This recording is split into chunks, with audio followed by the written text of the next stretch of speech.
in the country. Safeguarded, but at any time Japan can pull out of safeguards. And if they feel that they are threatened by North Korea or anybody else, they will produce nuclear weapons capacity. And so the answer is not to put a cap on nuclear weapons, but to put a cap on conflicts and tensions. And that is what I want you to comment on. You can't just talk of disarmament. You have to talk of peace and security before you can talk of disarmament. Back to you, sir.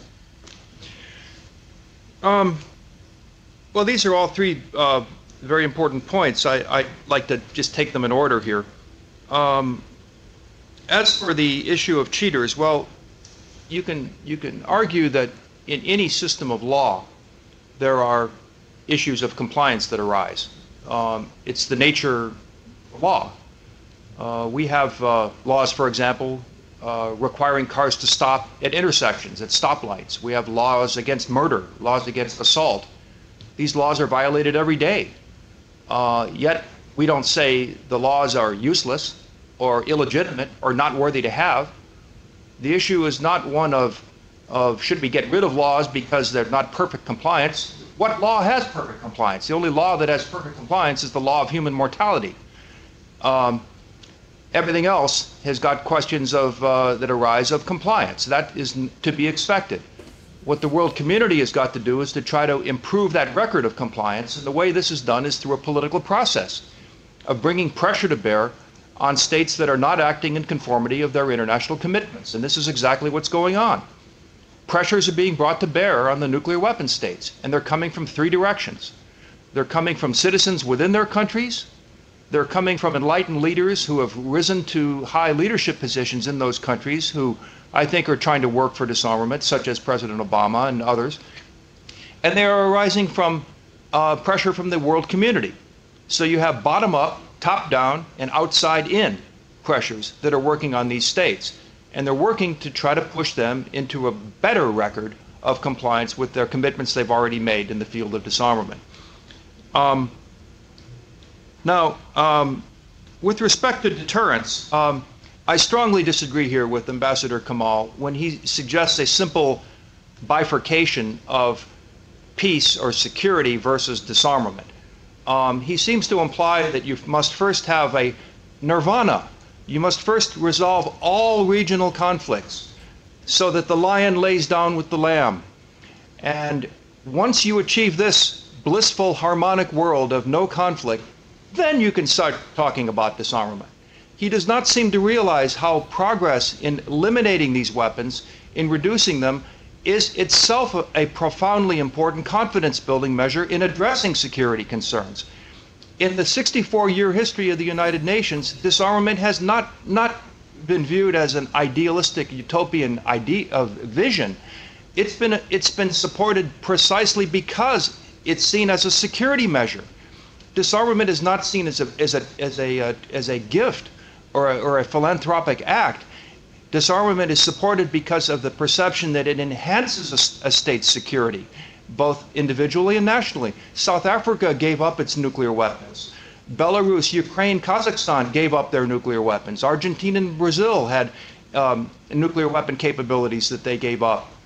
Libya gave up its nuclear weapon program. The fact that states have, Sweden explored nuclear weapons and gave up the idea. The fact that states have looked into these weapons and chose not to pursue them indicates that they understand that disarmament is a way of a way of actually enhancing security. And this is especially true if it's practiced collectively worldwide. I'd like to also point out that among the fundamental principles that the UN has long that have been supporting is the idea that of the principle of what's called the undiminished security of states, undiminished security of states in the disarmament process. This means that as the number of weapons come down, efforts are taken to strengthen the security of states against any possible violations. And this is why we have verification systems. It's why we have measures of collective help and transparency measures to help states to deal with problems that might arise from noncompliance.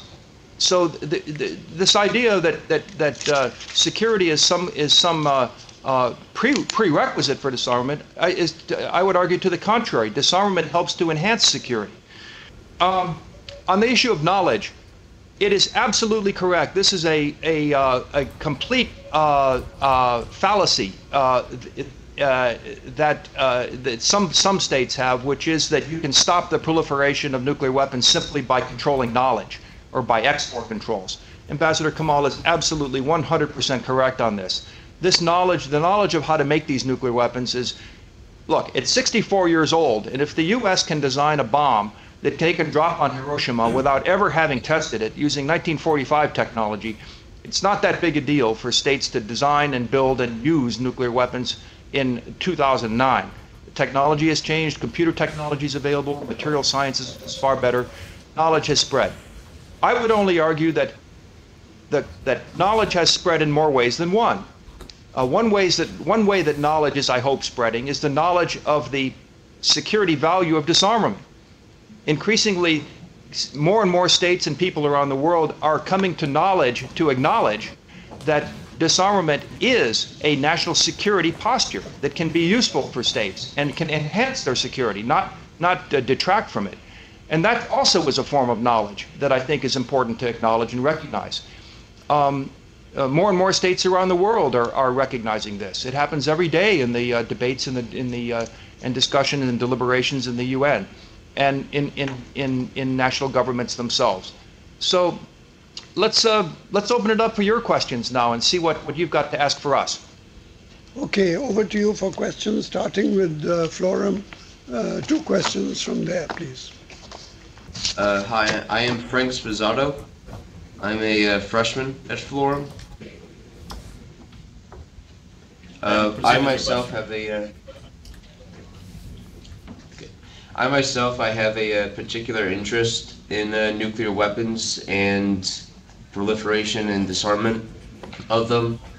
Would you say that the use of nuclear umbrellas that we use in Europe is an effective tool for preventing other nations from trying to build their own nuclear weapons? Good. Let's take the second question. Would you also agree that a world without nuclear weapons is just as likely as a world that never created them to begin with?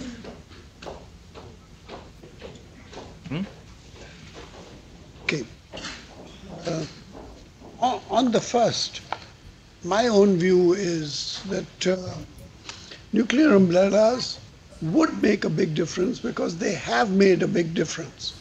It is because of the nuclear umbrella called NATO that a number of countries in Europe have not gone towards nuclear. It is because of the nuclear umbrella which is provided to Japan and to South Korea by the United States that these 2 countries have so far not gone forward towards nuclear proliferation. And I remember that 1998, when Pakistan was about to react to the Indian nuclear explosions with Pakistani nuclear explosions, I was asked the question, what can the United States offer to Pakistan which would stop Pakistan from exploding its nuclear devices? And my answer then, as it is today, was that if Pakistan had a nuclear umbrella, like a membership of NATO, for example, we would have absolutely no desire to demonstrate nuclear capacity. So nuclear umbrellas definitely work. The second question as to whether a nuclear-free world today is like a nuclear-free world in the beginning is a philosophical question. The fact remains that Germany was developing nuclear capacity. And the West, the Allies, knew that that is what was happening. And that is why the scientists from Germany were slowly brought into the United States, starting with Einstein and then with others. And they helped develop the nuclear weapons in the West. So the starting point was really Hitler and his desire to move towards capacity of dangerous weapons.